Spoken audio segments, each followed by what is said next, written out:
Böcker.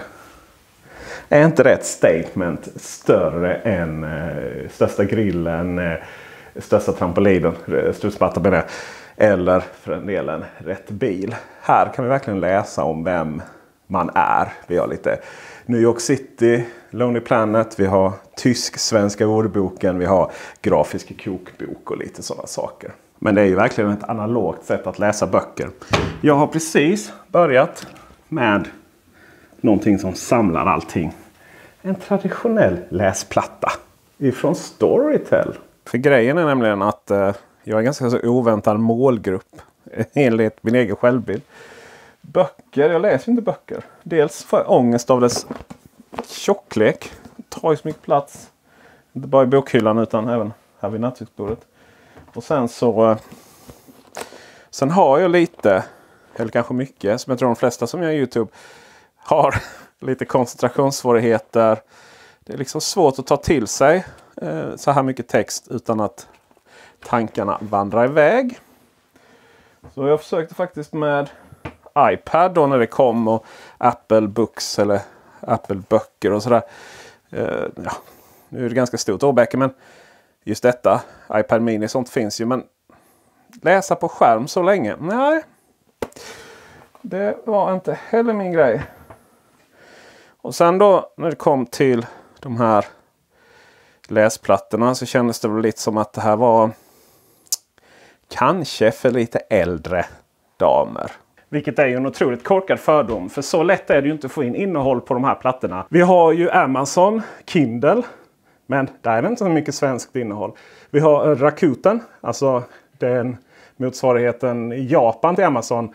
Deras Kobo-plattor. Men även där så är det ju, om man vill läsa engelska eller japanska för den delen, kan du koppla upp direktkoppling till deras tjänster. Men här i Sverige, där har vi liksom fått antingen, som i Kobo-fallet då, koppla upp mot och låna böcker på bibblan. Eller så har vi då fått gå in, ladda hem, hoppas. Alltså vi kan köpa då till exempel via vissa tjänster. Starta igång Adobe Digital Editions och sen föra över dem manuellt. Inte sådär smidigt. Vad är det då med den här plattan som gör att jag är helt torsk och sitter här i en stuga i Småland och läser böcker helt plötsligt? Ja, det är ju någonting med e-ink-teknologin då. Att det är väldigt lättläst med en harmoniskt, ska vi kalla det så, upplyst, bakgrundsbelyst sak. Det går att ställa in storleken, hur stor texten ska vara, det är bra radavstånd. Och i det här fallet så har vi också sådana här små knappar här på sidan. Så jag kan liksom hålla dem med en hand, jag kan lite hur jag vill, jag kan även trycka på skärmen och så. Det är simpelt, men ändå har jag inte sett det på några andra, just de här knapparna. Sen är det ju det här hur vi får innehåll. Abonnerar vi på Storytel för 169 kronor i månaden så får vi då hela innehållet direkt tillgänglig här i den här Wi-Fi-uppkopplade plattan.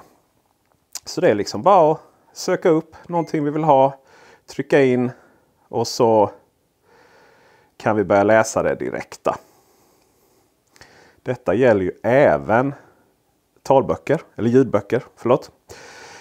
Antingen då via den inbyggda 3,5 mm kontakten här eller via Bluetooth. Jag noterar dock att ansluter vi till Bluetooth så det drar ju märkbart med ström då, annars så känns det som att den aldrig behöver laddas. En sista grej som gör det enkelt är att vi kan föra över dokument som vi själva gör. Antingen vi skriver vår egen bok eller till exempel att vi har någon pdf eller någonting. Så kan vi bara föra över den som en e-pub och läsa direkt här. Så att den blir en väldigt sån smidig platta också. Tydligtvis så synkroniseras ju hur långt vi har läst och sådär med både om vi går in och kollar på datorn och på mobiltelefonen. Svårare än så behöver det inte vara att ta fram en produkt som verkligen kryssar in allting som vi behöver för att till och med en sån som jag ska sätta igång och börja läsa. Med det så hoppas jag du tyckte det här var intressant. Glöm inte att prenumerera. Ge gärna en tumme upp och Häng med i bubblan.teknikveckan.se och eller ställ frågor i kommentarsfältet här nere. Ha det bra så hörs vi, syns vi. Hej!